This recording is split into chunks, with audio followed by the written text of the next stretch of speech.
is your Professor Hicks coming to you today, Sunday, September 7th, 2025. And we're in the year of our Lord King Trump. So welcome. I was on earlier today, and of course, I've had some malfunctions, and I'm trying to grow into this technology. I am nowhere near the best, nor am I trying to be. I just want to be me, but technology has passed me by, and I didn't catch up, and now I'm trying to find a moderator to help us look better and present this much better to you. And so I can inject different things like maybe interviews with other people. I know a bunch of very, very important historians that are all over the internet, and you guys might be familiar with some of them. I also have clips and different types of media that I would like to present to you. But at this point, I'm not prepared, but it's slow go.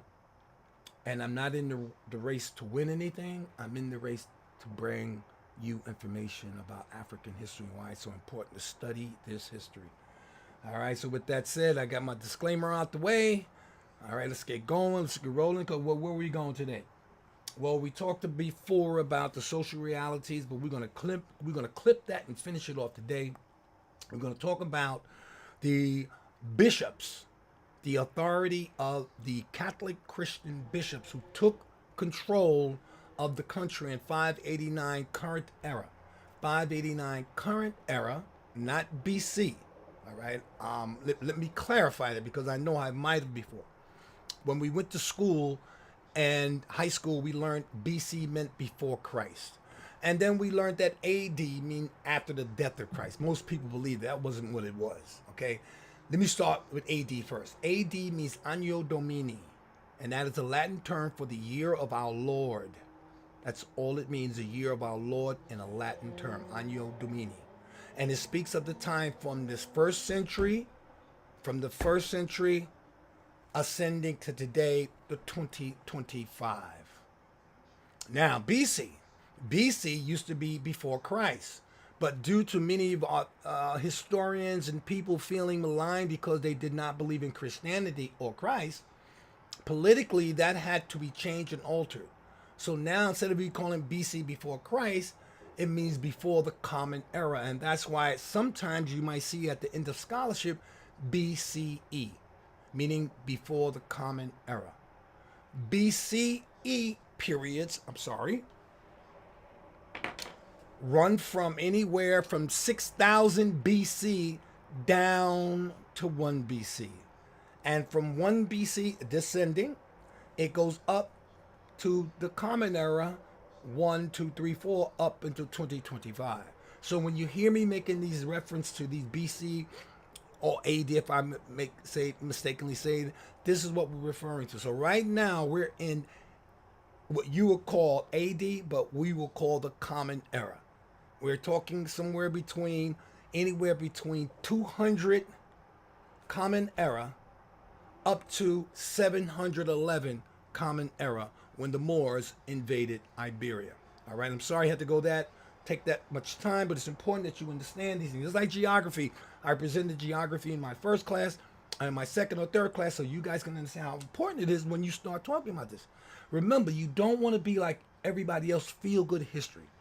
It's wonderful to know that the Moors invaded Spain and left so many contributions to the world, to Renaissance, and to science. But it's more important to know how it happened. Because if your conversation is not superficial, you'll know how it happened. But if you want to just watch all the wonderful things and not understand and feel good about your people, that's not what history is about. History is about filling the gaps. I always say world history is the missing page. African history are the missing pages of world history. I even have a hoodie that I wear to that effect. I also try to inform you that history is a part of your personality. You cannot ignore your history. It is part of your psyche, your psychological development, your behavior. Those who do not honor and learn their history fall prey to it. This is why we have a lot of people in our community, Hispanic and Black, voting for a person like Trump, or trying to be white or act like the colonizers. Those people who betray their own community, like many of us did when we voted for the king. You betrayed your community. Many of you watch on the internet and the social platforms. Why are these people behaving like that? Why is this beautiful Latina standing up to El Trump? Why is this young black brother in South talking about he needed he wanted to get overtime, and he knew Trump was going to fix the overtime. So what is wrong with these people? Well, there's really nothing wrong with them.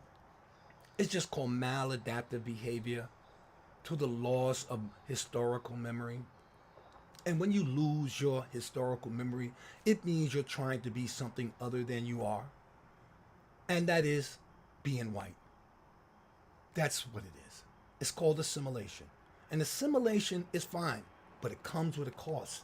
And it's the cost of some of your personality. And then this behavior that you see, yelling out for Trump, and where that's behavior that's maladaptive. It doesn't go with the person. It's odd. It sticks out. It's an exception. And when you see these types of things, now you know why it's important to study your history. You don't want to be like that. Those people are never, no matter how much they project to you, they're having a great time. They're never going to have a great time because you must embrace your history. And if you look at most European people who do, that is not one of the abnormal parts of their behavior. They have a lot of it, but they mostly embrace the history. Unfortunately for them, like us, they are embracing a false history, because most Europeans don't know their histories as well, but they know a little more than we do.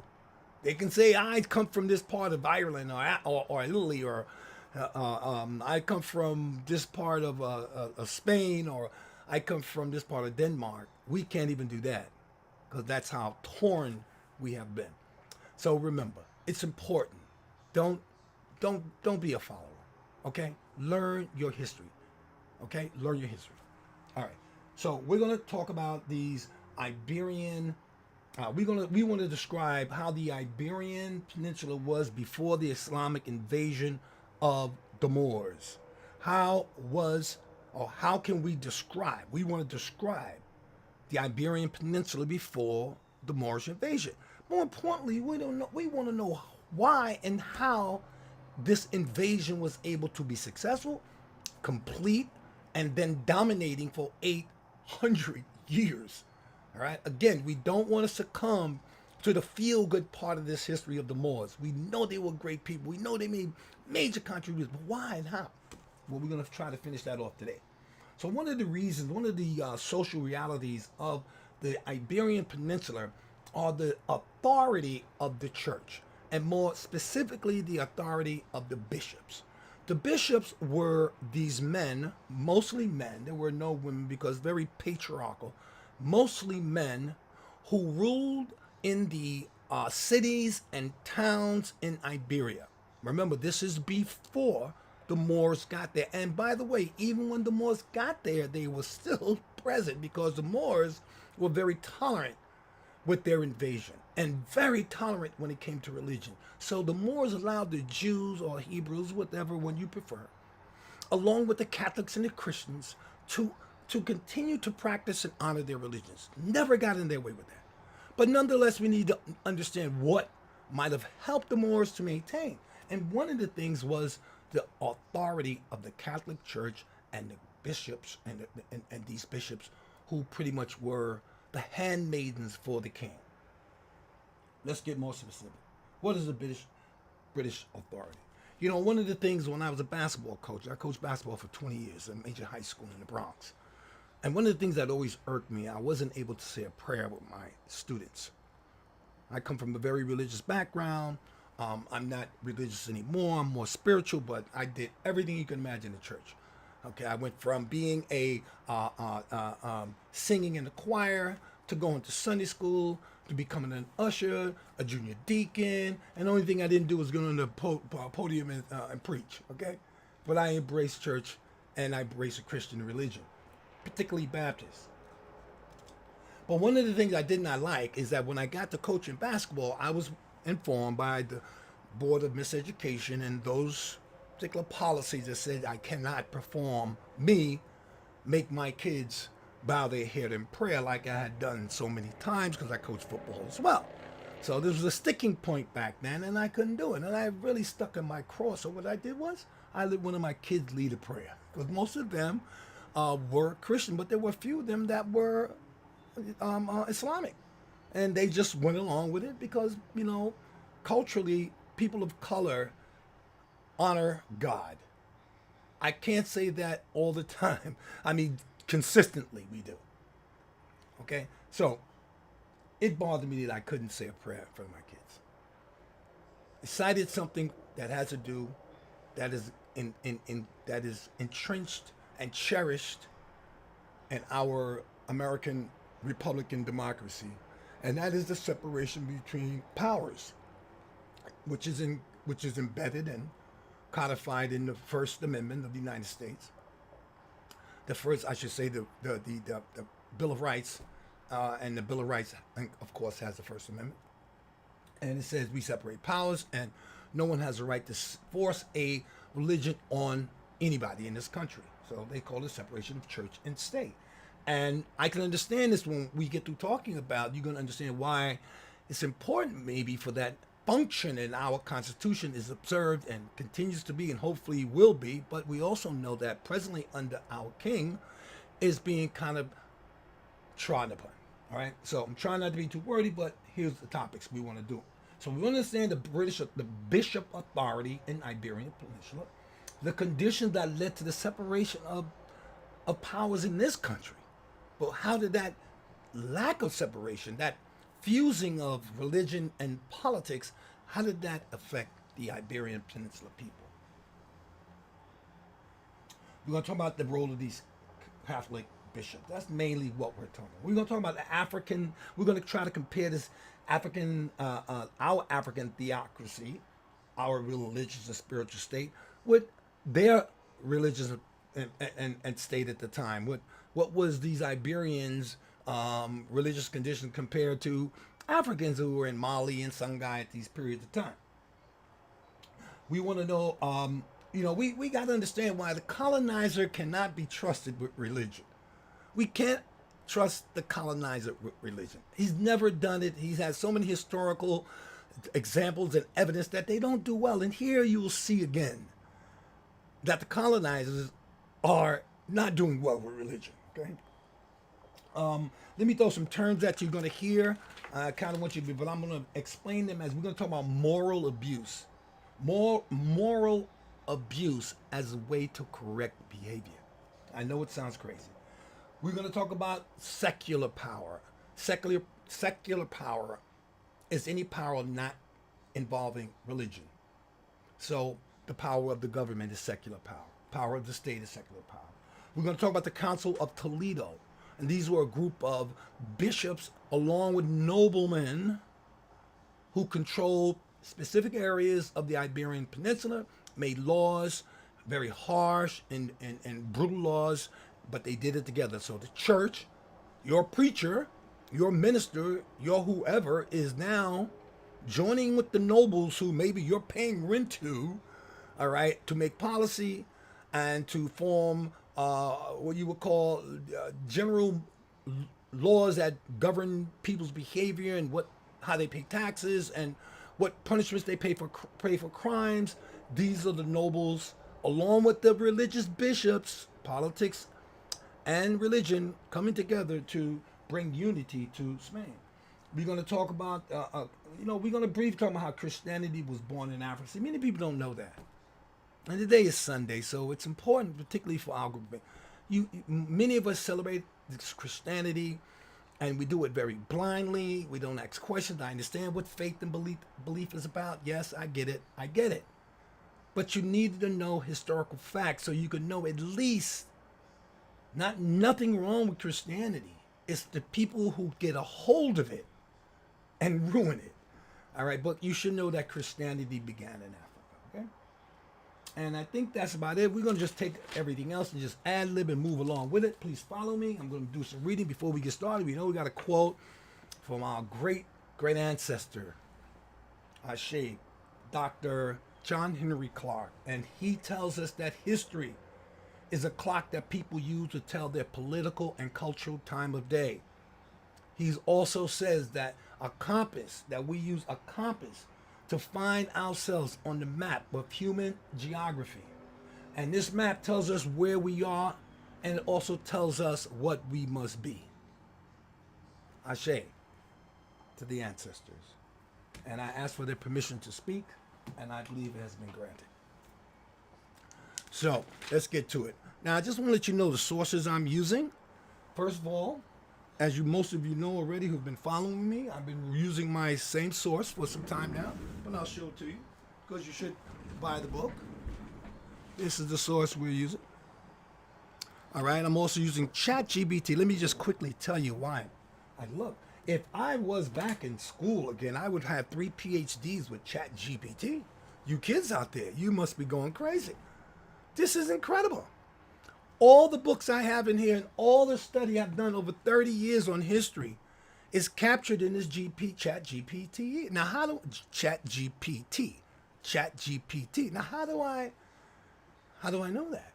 I'm not one who embraced technology because I always think, and I'm kind of a conspiracy theorist here, that, these colonizers have everything tapped. And I know they got me tapped because I've been doing this for a very long time and they don't like me, but I can't believe they put anything of truth in anything. But I must admit that ChatGPT, who was recommended to me by Quincy Lazarnes, has got some really serious information. Now, how do you know they're telling you the truth? How do you know when anybody's telling you the truth? Well, because I'm a researcher and a college professor, I know how to get to the truth. It's called cross-referencing. So the other morning, I got up and I was using this, and I asked it a question, and they gave me the wrong answer. And I went back to that is a lie. That the answer is yada, yada, yada. Well, guess what? This thing replied me back. You are right, Professor Hicks. That was a lie. Here's the correct. Yes. And then I went to another platform, Perplexity, and did the same thing. And it did the same thing. You're right. So, like everything else that's made by Western minds and the colonizers, yes, they will lead you astray. But the point is that if you do your due diligence, like you should with everything in life, like when you're watching TV, question what's being programmed to you. Even when I watch a basketball game, and that's what I mostly watch, is sports, I question what's going on, the broadcast, who's broadcasting, what they're saying, why they're saying. Because you got to stay conscious in this kingland that we are in. So I went to ChatGPT and I did the same, and guess what? It told me the truth. How do I know it's true? Because I read it through books that have been in existence for hundreds of years, documents and research. Yes. So there is some legit. So yes, for another another source that we can use is ChatGPT, and I hope I'm saying it right. I don't know. I'm trying to remember all this stuff. It's very difficult at 70-something years old, but ChatGPT works, and today I'm going to be reading from it, and so I wanted to let you know the sources that I'm reading from. I also want to make mention, I know that I normally should say this at the end, and please don't forget to like, subscribe, and share. After we finish with, and then one more part of Moors we're going to go through. We're going to talk about how this Western civilization got a hold of all this scientific information and created something called the Renaissance and the Scientific Revolution. Hint, all of them received this knowledge after 1492. How could everybody be enlightened at the same time? Where did this flower of information blossom? And why so quickly? It takes flowers time to grow. But it appears that Western civilization just shot out overnight. They almost went from barbaric behavior to what they call civilized behavior. Because like a gentleman said the other day, Shahid Bolson, he said, just because you went and stole somebody's riches and proclaimed them as yours does not make you civilized. Because with everything these colonizers have captured and taken and massacred people for, their behavior still does not reconcile itself with the term civilization. I haven't seen one yet. And if you want to do the historical research, show me where the colonizers had a civilization. I don't know where. Definitely not here. Okay, and if here, very little. Just like our democracy, you will see, as you're seeing, is being shredded away because truly there was no democracy. The most we were a democratic republic. That's it. We never exercised democracy. Remember what democracy means? That's a Latin term, democracy. People rule. And when have we ruled? I mean, King Trump is showing you that what the Electoral College was. The Electoral College was the saving grace for kingmakers. You know, you didn't vote for that president, and you didn't make him king. The Electoral College made him king because the majority of people did not like him. But you know, when the Constitution makers or fakers put this thing together, they made sure that the Electoral College was some saving grace that they can still be kings. They still didn't trust the people to pick, to be smart, to be wise, because these king makers always believe you're dumb and stupid, particularly the colonizers' people, who they've been manipulating. I mean, for how many years now? How many presidencies have these guys been manipulated into voting for these horrible, tragic figures? Of all, by the way, went away tragically. Thank God. And we got another one we got to get rid of. All right. I go down that rabbit hole. You guys gotta excuse me. All right. But we going to get there. All right. Again, we're talking about the bishop. We want to focus on how the Moors were able to completely vanquish the army of the Iberian, the Visigoths and Vandals, King Roderick. How was he able to do that so swiftly and completely? And how was he able to how were they able to maintain control of the Iberian Peninsula for 800 years? That's a long time. When we talk about the bishops in pre-Islamic Spain, that's from the 5th era to the 8th century. They were powerful figures, not just spiritual leaders. No, bishop, don't let that thing fool you, okay? Bishops, man, these people were really, really horrible, okay? They were powerful figures, but not just spiritual leaders, but also political authorities. Some of them were remembered as harsh or brutal in enforcing orthodoxy, especially after the Visigoths converted from Arianism to Catholicism. So in 589 of the current era, the Visigoths, the people who ruled Iberia before the Moors, converted from Arianism to Catholicism, Christianity. Now, if you want to know more about Arianism, I'm going to talk about it, I think, next week when we have a little small conversation on Christianity, but quickly. Arianism refers to the Nicene Conference in 325 CE, where Arianism was the big debate on whether to adopt Arianism or to adopt this Nicene Creed. All right? So Arianism was the main religion for these Iberians at this time, but now they're about, in 589 CE, current era, they're about to convert from Arianism Christianity to Catholic Christianity or Catholicism. And there are several leaders who are going to help this happen and make sure it stays in place. Here are some key points and examples. The power of the bishops. Bishops were kingmakers in Visigothic Spain, and they sat in influential councils, and the one we mentioned earlier, the Council of Toledo. There were several of these councils, just like the Nicaea conferences of council. There were several of these councils, and in these councils they made decisions about law, royal succession, meaning who's going to be on the throne next, and religion. They enforced religious unity, often using coercion against dissenters. So if you were Jewish, particularly Jews, and particularly Moors who had converted, on others, those who converted, you were under strict scrutiny.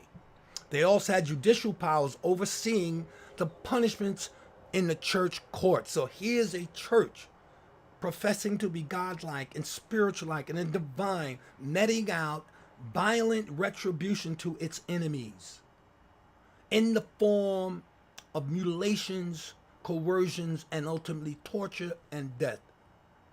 This was capsulized in the context of something you will learn about called the Inquisition.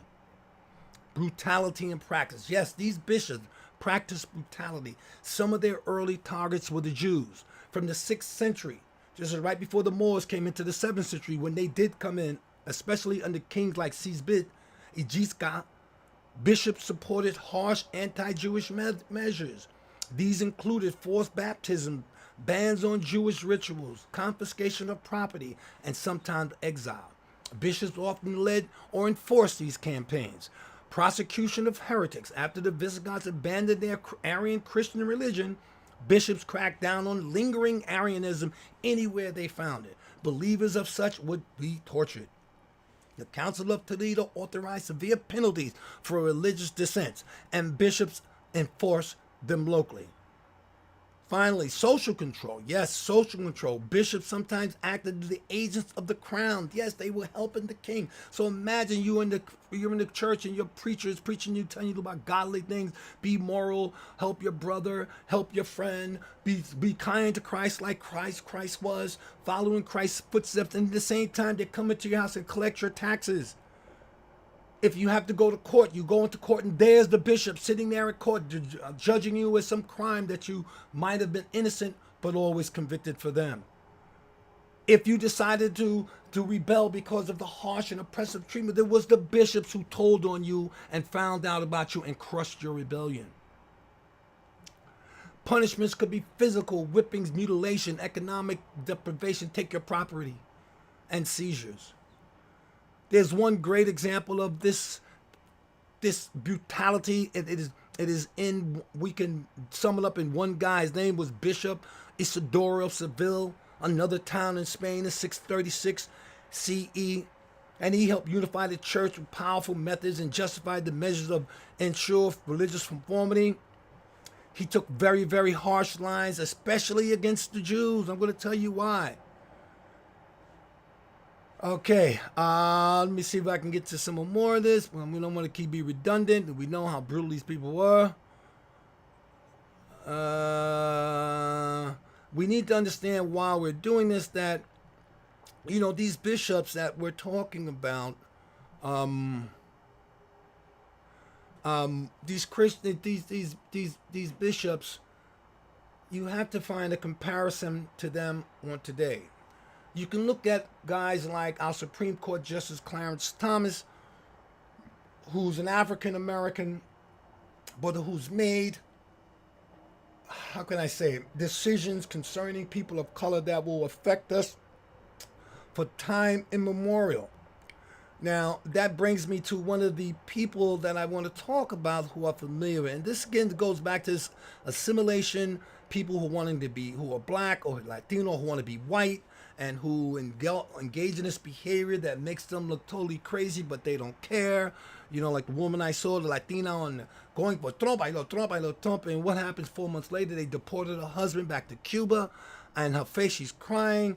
I felt bad for her, but you know, these people are some of them they're white, they look blacker than me, but they has white on their birth certificate, and they believe it. They are so busy wanting to be white that they have given up and betrayed themselves and their community, but themselves. Because no matter how white you get, white folks still don't want you. It's not a part of the culture. I gave a lesson about how white people back in even what we will call in times of developing of the species in Africa, when it was going through its 4 stages, and finally they left Africa as Homo sapiens and they entered to Europe. And some of these African now in Europe began to venture up like Africans do and got caught up in the 51st parallel and caught up there. And then a big ice age came out of nowhere and froze everything. They found mastodons in I think in England that were frozen when they went to do the research to find out these big elephants. They call mastodons then, we call them elephants today. And they cut out the stomach to find out, and they found out that whoever he ate, he froze at right there, because this ice age came so quickly. He froze with the food in the stomach, almost eating That's how quick it came. And these Africans got trapped up there in the Caucasus Mountains. And they lost everything. They lost their phenotype first. The nose, the shape, the eyes. Then their morphology began to change, the bone structure. And then eyes began to become recessive. And then the mouth became turned differently. The hair began to drop, to curl, and to protect the neck so that the brain would remain warm. And they became a different people. And we have to understand that as it relates to what they will do now and how this behavior that you're trying to understand, where does it fit in? All right, those folks who went up there were Africans and they came down to something else. But more importantly, they began to stay within themselves. They didn't want to be with the other Africans and people of color. So they stayed in these mountains and they did their things. And now the same thing you find in their communities many times, particularly colonizers. It's not all what most of the colonized stay within themselves. So when you try to assimilate and become one of them, and they applaud you and pat you on the back, it's all bullshit. They don't want you marrying their daughters. You ain't gonna marry their sons, and some of them, if they let you, maybe because you look exactly like them. But most of you don't. Most of you look kind of like me and my cousin, my wife. I have Latino people in my family. I'm married to one. My family, most of us look. Most of them, we look. But, it's sad. So you find the same thing going on here.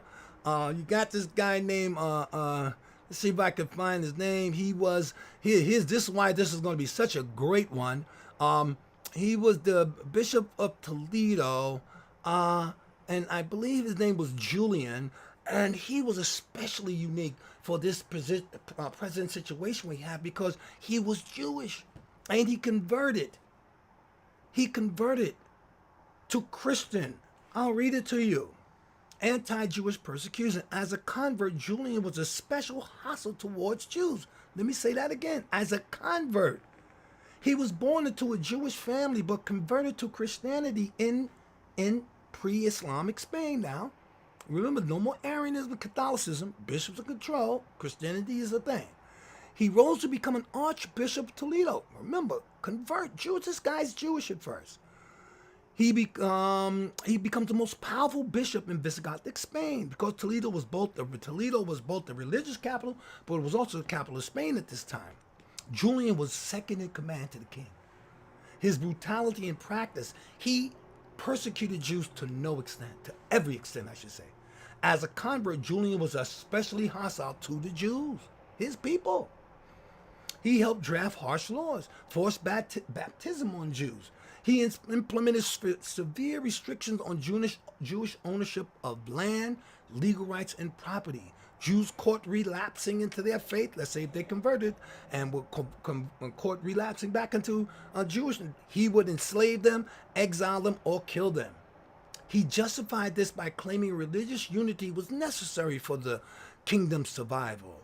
His harsh orthodoxy of religious enforcement included making laws with the Council of Toledo in 681, which restricted and persecuted Jews. Now let me remind you who you talking about is being persecuted here, because I don't want you to think that this is just people in the Iberian Peninsula. At this period in time, most Jews look like me, or like maybe Spanish people. There were not white Jews, so who they're oppressing, these Jews are black. And the Moriscos and everyone else, they're talking about oppressing who were practicing heresy or who they were killing. These are mostly Moors. Much of what I'm talking about occurs right after the Moorish expulsion in 1492. But throughout the Moorish occupation of the Iberian Peninsula, these bishops were doing these things that I'm describing. Except when the Moors got pushed out, now they were able to, any remnant of Moorish culture that remained, they were going to stamp it out, including those people who accepted Moorish culture, Mozarabs, and Christians who had converted to Islam, Moriscos, and Muslims that remained and stayed behind. Remember, this is 800 years Some of these Muslim black families, this is their home now. It's like someone coming to your house now. You've been living in this house in somewhere in Georgia, and someone comes to you gone. No, my whole family, in general. No, they don't care. All right, I'm setting the stage for why these Moors were able to invade and maintain control. Let's get just a couple of more examples. I'm going to move off this and talk about some comparisons. All right, this is very important because we're talking about church and state. We started off talking about the American church and state, embedded in one of our constitutional principles, embedded in the First Amendment. Separation of power, separation of church and state. The fusion of churches. Julian wasn't just a church leader. No, he was a political strategist, often advising kings on repression. Under him, the church fully aligned itself with royal power. Again, this is your preacher aligning himself with Trump. You're in the he's your preacher for whatever. You follow. You were your divine follower of the bishop. Now the bishop is aligning himself with the person who's oppressing you. Julian, he became infamous because his policies set the stage for systemic persecution of Jews in Iberia. His writings openly defended coercion and violence. He represents how Visigothic bishops and Visigothic Spain could be both theologians and enforcers of harsh social control. And I think we got enough of that, okay? I really knocked you over the head with that. All right, we got 36 minutes in. We need now to understand that, ask ourselves a question. Just don't want to give it, but I shouldn't have to ask. You shouldn't have to go too far, take a far leap intellectually to think about now, how is Spain open to invasion? How was Spain able to maintain control for 800 years? We started off with those two things. This is what we coming back. You can take some of this that I gave you and begin to think why the Moors were so successful in their first invasion. Why the Moors were able to maintain control for 800 years. What conditions set the stage for the Roman invasion, and what set the stage for Roman occupation. All right, we're going to take a quick break, and I'm going to come right back to you, and I'll say Ashe and come back with more of the African history,